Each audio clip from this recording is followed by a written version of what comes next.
Has not paid last term's feeding grant. Headmaster of the Mampong School for the Deaf, Basti Solomon Kwashi, says his current food stock cannot last more than 10 days if all his pupils report to school. Yeah, all schools now have to take some of the, like we have to take egg off the menu because 2 cedis, 20 pesos a day cannot provide for egg as part of breakfast.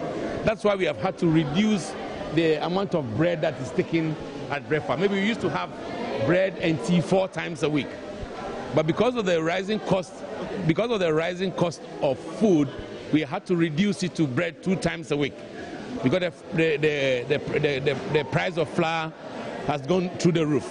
So we cannot buy enough flour and bake bread for them. And the challenge too is that you asked earlier on about how much food that we have.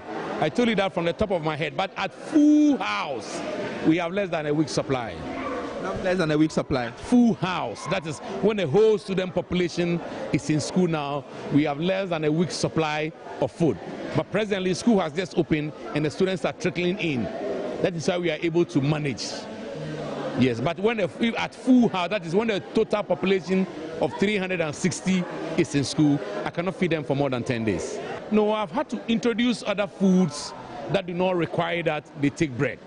So when they were taking tea and bread, now I have to introduce oblayo, which was not maybe part of the breakfast.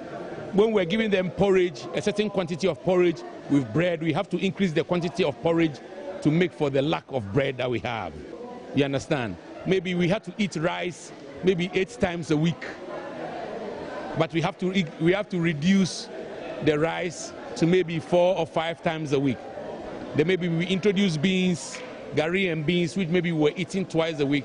Now we have to eat more gari and beans because that is what we have in stock at present.